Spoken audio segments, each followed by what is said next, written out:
迄今为止发现的最恐怖的行星。宇宙恐惧从无限开始。你以为宇宙最可怕的是黑洞？不，有些行星更像活着的地狱。到目前为止，人类在宇宙里找到的那些最恐怖、最不想靠近的行星，每一颗都像是太空版的噩梦清单。只要你真的认真想过外太空，想过宇宙的尺度，你几乎很难不被一股从骨子里冒出来的寒意击中。那不是胆小，而是人类在面对无限时的本能。宇宙有无边无际的空旷，空到让人觉得自己像一粒灰，还有能把物质几乎抹掉的黑洞，更别提那数不清可能以兆为单位的奇异世界。那些系外行星远得像传说，神秘的像你永远走不到的彼岸。今天我们就带你走一趟宇宙地狱巡礼。6颗离谱到像剧本写出来的系外行星，它们孤零零飘在太空里，环境残酷得像地狱。更夸张的是，其中有些甚至还曾经骗过天文学家，让人以为看见了不该存在的东西。现在把安全带扣好，我们出发。Koro 7b岩石雨的世界。撑伞没用，因为下的是石头。名单第一位登场的就是科洛7b （Koro 7b）。这颗星球的降水非常离奇。我先给你打预防针。在那里你想撑伞？可以，但除非你拿的是钛合金雨伞，否则基本上等于没有。来，正式认识科洛7b，一颗会下岩石雨的星球，而且不是偶尔1、2次，是那种仿佛天气预报天天都写着今天有砾石，明天也有砾石。这颗怪异行星的大小大约是地球的 1.5 倍多一点，年龄约15亿年。换句话说，它不算宇宙老怪，但已经够成熟，成熟到把自己烧成一座永不冷却的熔炉。更让人背脊一凉的是，它离我们其实算相对近，只有489光年。在宇宙尺度里，这几乎算隔壁邻居，只是这个邻居有点太凶残。当年在2019年，科洛7b刚被发现时，科学家一度以为，哇，这可能是第一颗像地球那样的岩质系外行星。可真相很快就翻盘，它被归入完全不适居的那一栏。在那里有生命的几率几乎就是0%。如果你真的有幸站在那里看一次日出，请把引号加粗，那大概也会成为你人生最后一个画面，因为你根本撑不到下一句旁白。当那颗恒星从地平线升起时，科洛7的光会像焊枪一样扫过来，你连觉得刺眼的时间都没有，转瞬之间就会被烤成灰。它位在独角兽座 Monoceros， 或也会称为麒麟座。为什么日出亮到像世界末日？因为科洛7b距离它的恒星居然比地球到太阳还要近60倍。你可以想象把烤箱门打开，脸贴上去那种距离感。你抬头看天，那颗太阳在视觉上不是大一点，是大到离谱。它的可见尺寸比我们看到的太阳大360倍，整片天空像被白热化的圆盘塞满。在它面向恒星的那一侧，温度可以飙到摄氏2600度，这不是把石头烤热而已，是直接把岩石融化，再气化成岩石蒸汽。接着更疯狂的事情来了，那些被烤成蒸汽的岩石往上飘到高层大气，到了比较冷的地方又开始凝结。一旦冷风扫过，岩石蒸汽就像水汽结成雨滴那样，变成细小砾石，最后啪啦啪啦砸回地面。这就是名副其实的岩石雨。更进一步的模型甚至推测，在科洛7b的表面，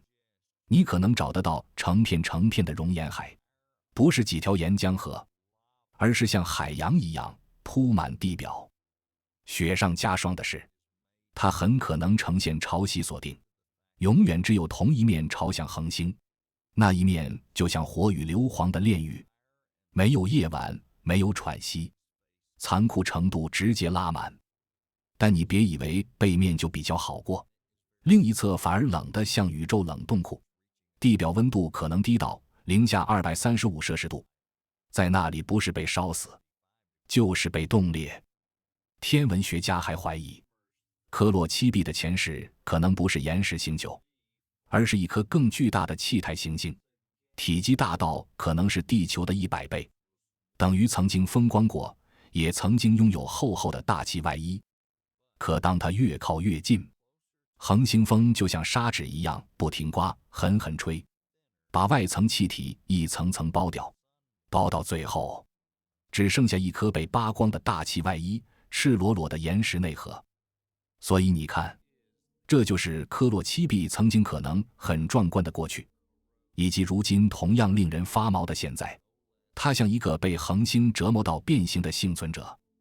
希望你刚才没有被吓到直接关掉影片，因为接下来我们要跳到下一个世界，而那里的恐怖会换一种形式呈现。下一站也许不像地狱那样烧你成灰，但它绝对属于那种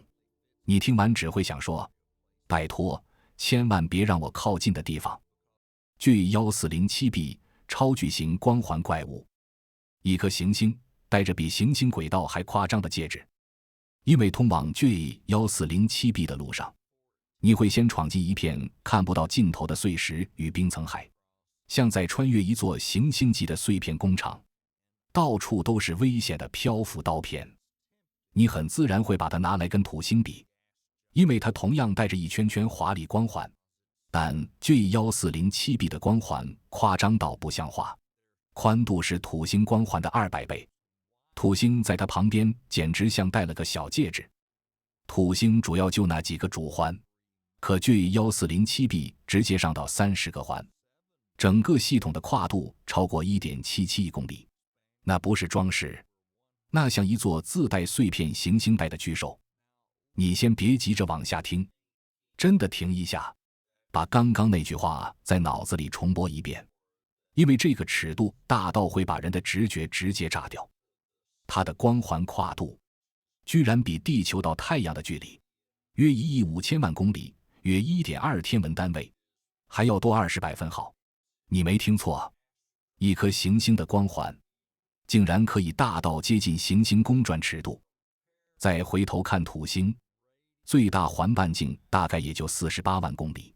一下子就显得很怪，像正常世界的尺寸。这么离谱的环系统通常意味着一件事，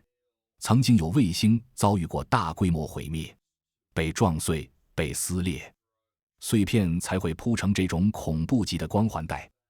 那问题来了，到底发生了什么，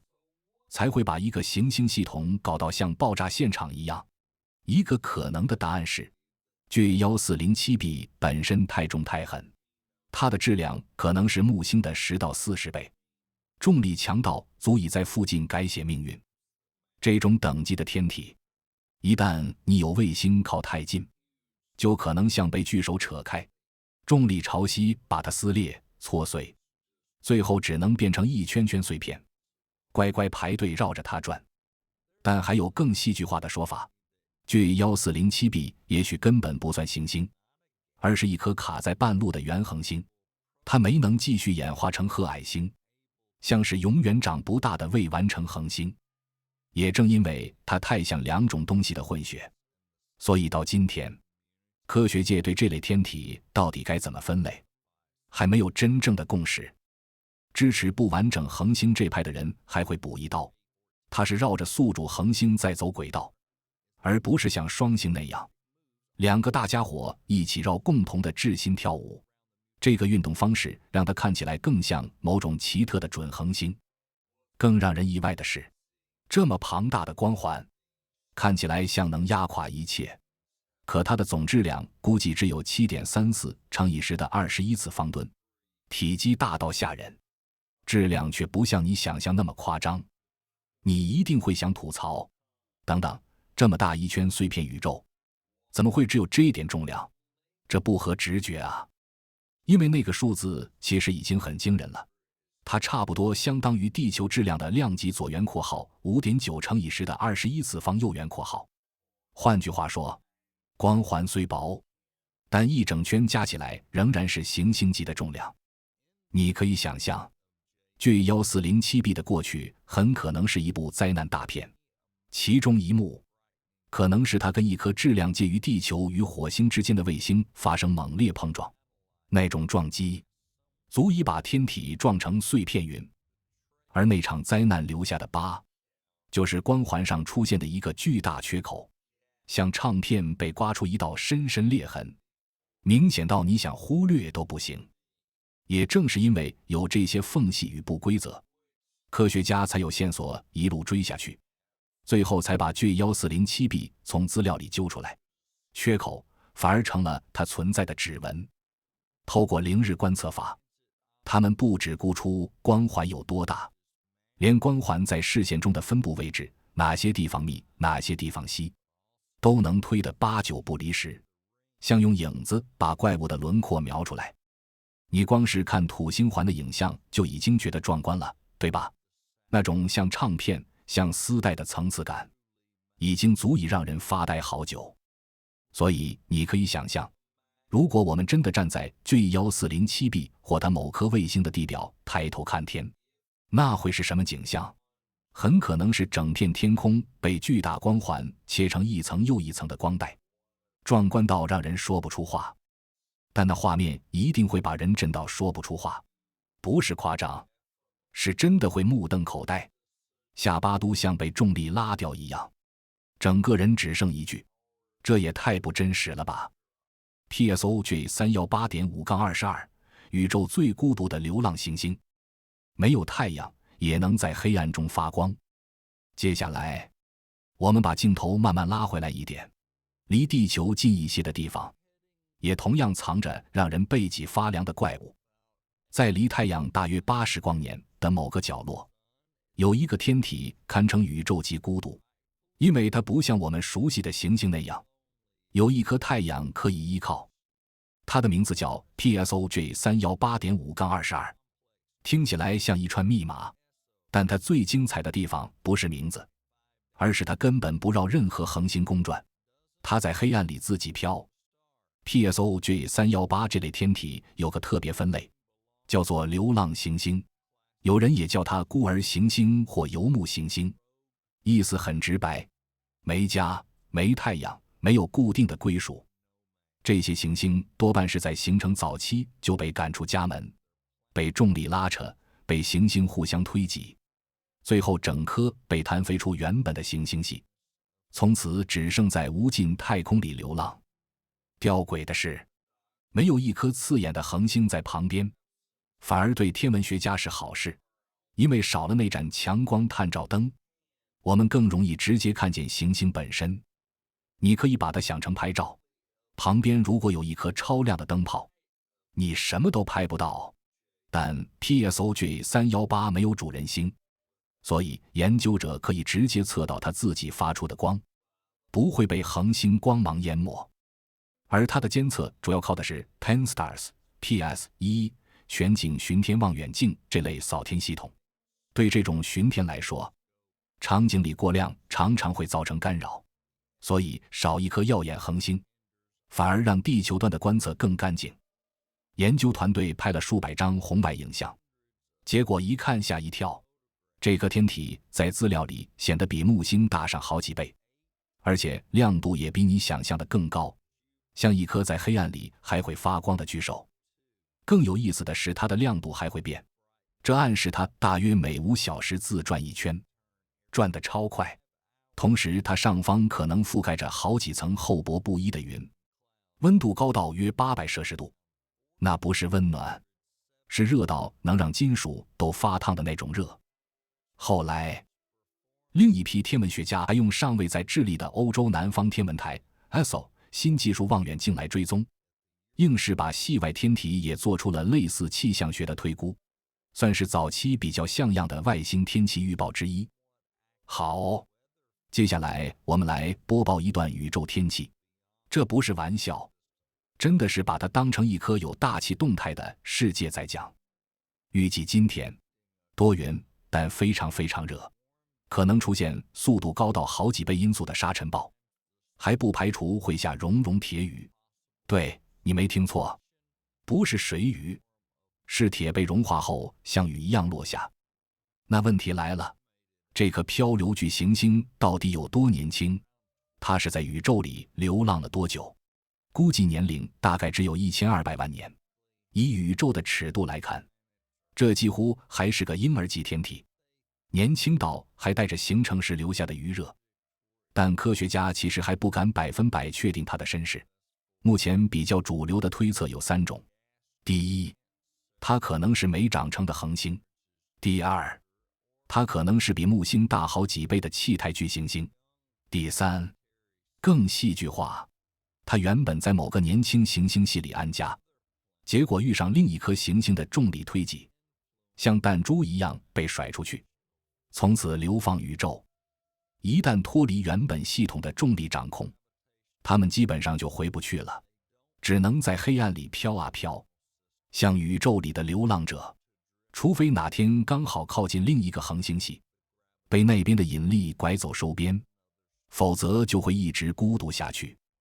所以 PSOJ318 这类天体的分类一直很尴尬，不少学者更倾向叫它亚褐矮星 （Sub-Brown Dwarf），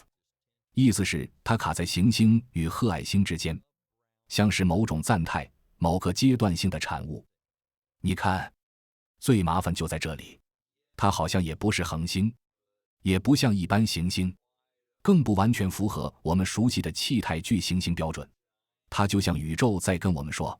你以为你懂分类，我偏不照你的规则玩。虽然目前科学家已经记录到不少流浪行星的候选者与案例，但老实说，这可能只是序章，我们才刚开始理解这种没有太阳也能存在的世界。未来很可能还会有更多反直觉的发现，它们的温度、云层、风暴甚至化学成分，都可能一次次刷新我们对行星到底是什么的想象力上限。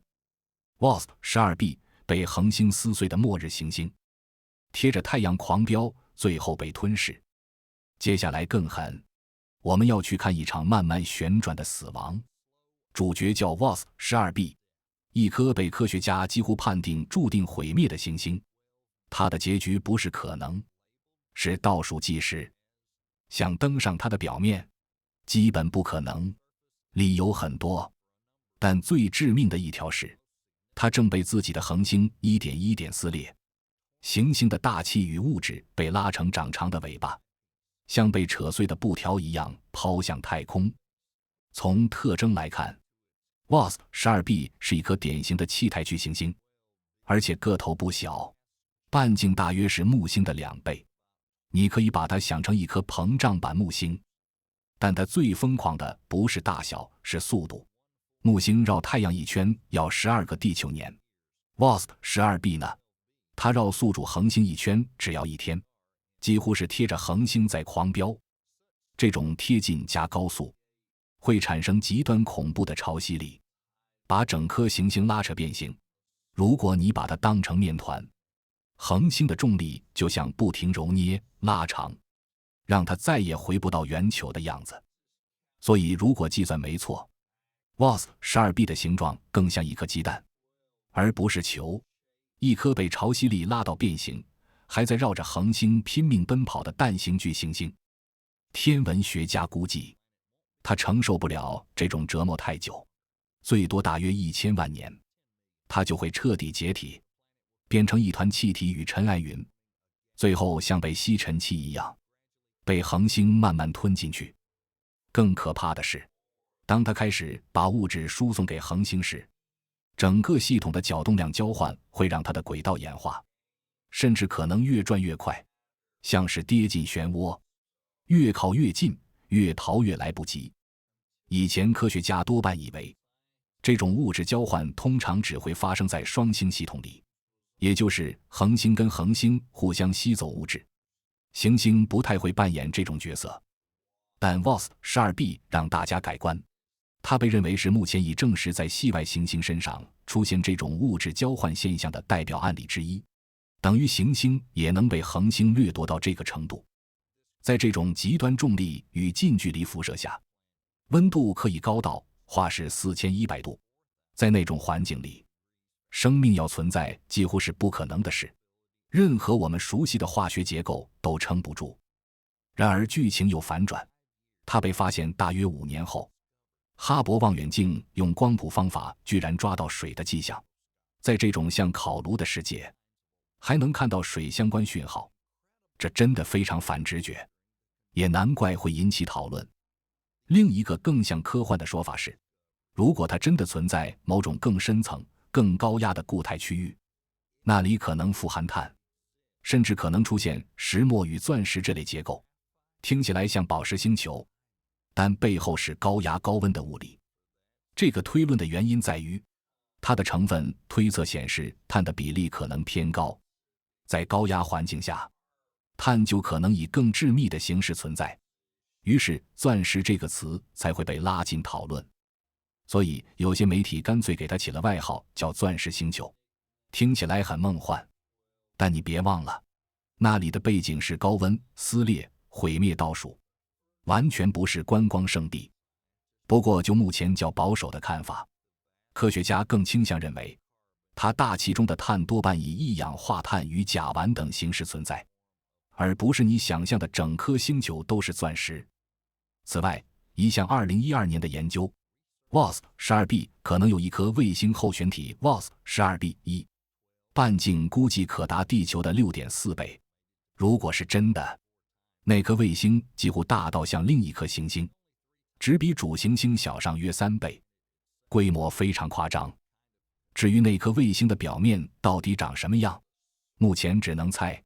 因为在那种靠近恒星、被潮汐拉扯的环境里，任何细节都很难直接确认。但你要我压住，我会说，它大概也好不到哪里去。主星都被撕成那样，旁边的世界多半也逃不过高温、风暴与重力折磨，可能同样是一个破败的地狱边缘。北落师门壁，不存在的行星传说，3个巧合造出一颗假行星，而下一站才是真正的宇宙悬疑片，不是因为它多热多冷，而是因为它把整个天文界都带进了一团迷雾里。我们要讲的就是北落师门壁，也被叫做大滚 Dagon， 一个距离遥远、曾被认为真实存在的世界。但最诡异的是，它后来被认定可能根本不存在。你是不是已经开始起鸡皮疙瘩了？行星怎么会不存在？那我们当年看到的到底是什么？来，别急着下结论，我们把时间轴拉开，一步一步把这个宇宙级谜案拆给你看。故事要从2004年说起。那一年，天文学家以为自己抓到了历史性的一刻。哈勃望远镜观测到一个巨大的碎片盘，看起来像一圈黑黑的煤炭粉末带，里面混着气体与尘埃，像是某个系统刚发生过大事后留下的残骸。于是各种理论立刻满天飞，有人估计那里可能藏着一颗巨大的行星，甚至可能大到木星的3倍。你可以想象，这种推测一出来，整个圈子都会心跳加速。但麻烦在于，大家一直没能直接清楚地看到哪颗巨行星本尊。按推测，它应该绕着夜空里相当醒目的亮星之一北落师门星，在那片碎片盘附近运行。更巧的是，北落师门星其实离我们不算远，大约25光年，而且它的半径被描述成接近太阳的2倍等级，这让人更期待，如果那里真的有行星，它会不会是人类早期直接拍到的经典案例？然后怪事就来了，研究资料显示，这个被称为大滚的目标行为非常不对劲，像是完全不照常理走。随着时间推移，它看起来移动得越来越快，速度在增加，这种越跑越快的感觉让人开始怀疑，它到底是不是一颗乖乖绕行的行星。到了2008年，也就是3年后，一则消息直接炸锅，有人拍到了大滚的影像。你可以想象那一刻有多轰动，因为这等于是把传说中的行星真的拍到照片里。但影像一分析，事情有反转，它似乎比原先猜的木星3倍小太多了。质量被描述成大概介于地球与火星之间，一下从巨人变成小个子，落差大到不合理。另外，它在红外波段的光非常微弱，而且看起来也影响不了北落师门星周围那圈碎片环。这两件事加起来，让人倾向认为它的质量可能真的不高，至少不像一颗怪物巨行星。可更离谱的是，它的亮度在变暗，尺寸却像在变大，而且它的运动轨迹还跟原本预测对不上。一个天体如果又暗又膨胀，还走位走外，这就像科学推理里最麻烦的那种证据，越看越不对。于是科学家卡住了。你要说它是行星，很多特征不像；你要说它不是行星，又确实看见了某个东西在那里。更尴尬的是，天文界以前几乎没碰过这种案例，一个目标能同时满足看起来像行星和行为又不像行星两种互相打架的条件。到了2014年，剧情直接走向惊悚，大滚像是不想被研究了一样，竟然就这样消失。你前一年还看得到，下一次回头找，它像被宇宙擦掉了一样。偏偏更诡异的是，前几年它明明都有记录、有资料、有观测痕迹，不是臆测，是曾经列在岸上的目标。从2008年起，它就像一个慢慢散掉的影子，看起来越来越大，却越来越暗，最后暗到完全看不见。这不像行星，更像某种东西在扩散。这整套现象几乎把大家对系外行星的常识按在地上摩擦。行星不该越变越大，越来越暗，然后突然消失，这太不讲理了。所以研究者只好回头重新翻资料，重新校正推论，最后得出一个颠覆性的结论：所谓的大滚行星，可能从头到尾就不是行星，甚至可能从未存在过。新理论认为，当初被当成系外行星的那个亮点，其实可能只是一团正在慢慢散开的尘埃云，它的来源不是行星，而是两个小行星或两个行星胚胎发生巨大撞击后喷出的碎屑，像烟雾一样飘散。这个解释之所以更让人震撼，是因为两个小型天体要在那样的尺度发生足够剧烈的碰撞，本身就不常见。你等于撞上了一次宇宙罕见事故现场。理论甚至指向，那次碰撞很可能就发生在2004年前后，正好哈勃在勘测北落师门附近区域，于是我们才刚好目击了尘埃云形成后的早期样貌。第一个巧合就出现了，时间点刚刚好，像宇宙刻意把线索丢到你面前。随着时间推移，尘埃云会自然扩散，范围变大，密度变稀，亮度就变低，这一下就把越来越大、越来越暗这个怪现象解释得非常合理。第二个巧合接着来，又是一个看似不可能，却刚好对得上的拼图。撞击喷出的尘埃云，形状与运动本来就可能不规则，